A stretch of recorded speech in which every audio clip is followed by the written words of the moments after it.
Hello students, very good afternoon to all of you. Today we are going to study about the Kirchhoff's voltage law, KVL. The law states that the algebraic sum of all the IR drops and the EMFs in any closed loop of a network is equals to 0. So for verifying that, we have drawn a circuit here, as you can see.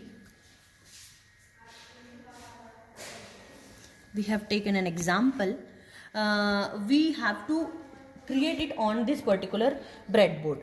First of all, the resistances which we have taken, how do we calculate them manually? These are the resistances, and we have to calculate their value manually. So how are we going to do that? It is actually done with the help of this table.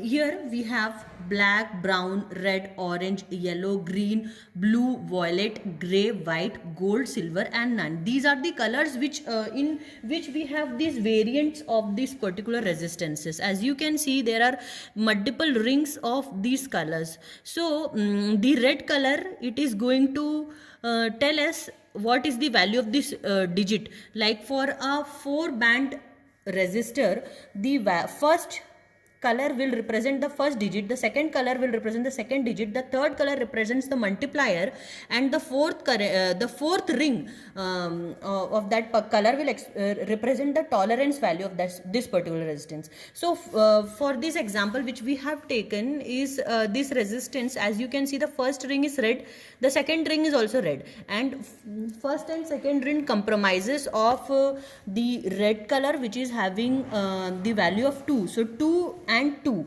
then we have to multiply it with the multiplier, which here is brown. So brown has a color which is corresponding to 1, so you have to multiply it with 10, plus we have a tolerance of 5%. So when you are going to calculate, it is going to come 220 plus or minus 5% would be the value of this particular resistance.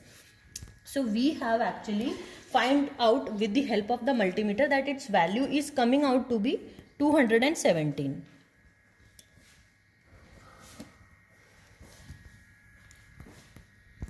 Other thing which you have to find out is you should know how the breadboard works. So this is the diagram of a breadboard. The breadboard is here. This thing is known as the breadboard. So it has got circuitry inside. It has got copper strips which are connected in this manner, and the other strips which are connected in this manner. So once we are giving a supply, it is going to be there for this whole length, and then for this whole length also the same current will flow. Here also the same currents will flow. But these two are there. If you are giving a supply here and you expect current flowing from here, then that won't happen. So there is basically a break here. So that thing you should be keeping in mind while you are connecting the circuit. So that is why we have made the circuit in this manner. Here we have given 3 resistances. So this is the circuit diagram. This is the circuit diagram of the circuit diagram. Here is we have implemented here. And as we can see, the 3 resistances, they are connected in series, one after the other. This the supply is coming from this DC source. It is coming into the first resistance.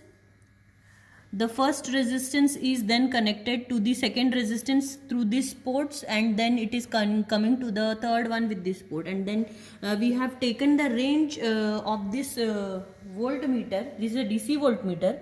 We have taken its range on 0 to 15. So we are going to connect the first terminal here, the measuring terminal here. First green one is connected to common, and the red one was connected to 15 volts. So when we have measured the value which the whole circuit is, the supply which is given to the whole circuit, it is coming out to be 10.2 volts, as you can see.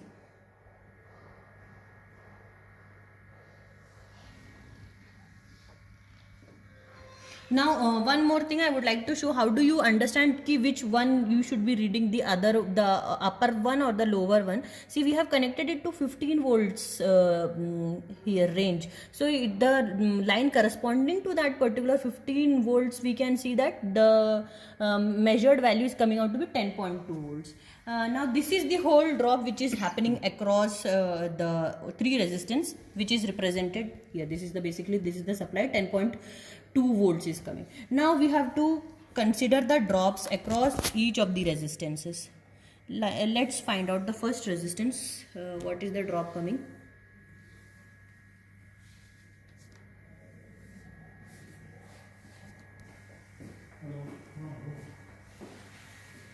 The first drop which is coming is 10.4 volts. Sorry, 3.4 volts is coming. First drop, as you can see. Now, this was the drop across resistance R1. Next is the drop across the resistance R2. Now see what is the value coming across the voltmeter. It is again coming 3.4. The third drop across this resistance, across the R3 resistance, again the resistance is coming 3.4 volts. Okay, so we will draw the observation table.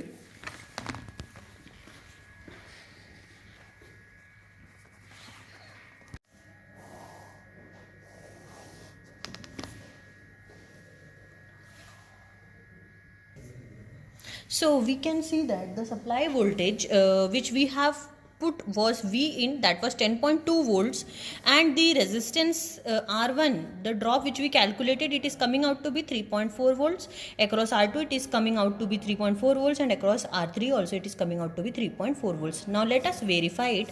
This is the equation for KVL. So the net voltage is 10.2 volts incoming voltage, and the drop across all the resistance 3.4 plus 3.4 plus 3.4 gives you the sum as 10.2 volts. So hence verified, the supply voltage given to the this circuit is being consumed by the three resistance connected across them. Now we can also verify this mathematically. You all know the voltage division rule. So the voltage division rule says that whatever, if you want to calculate the voltage across this particular resistance, so you name it R1, this is resistance R2, and this is resistance R3, and this is say the net voltage V. So V1 would be equal to the net voltage V into across the resistance across which we have to find the resistance R1 divided by the sum of all the resistance connected in series, that is R1 plus R2 plus R3.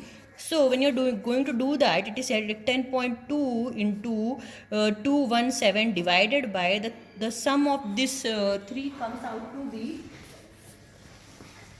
651, which is equals to, so V1 will become equals to 3.4 volts. Likewise, V2 will be also same, V into R2 divided by R1 plus R2 plus R3. Put the values, you will find out it is also coming out to be 3.4 volts. Same ways for V3, it is again coming out to be R1 plus R2 plus R3 equals 3.4 volts. Hence we have both verified it mathematically, and we have seen how it works practically. So that was all for today. Thank you.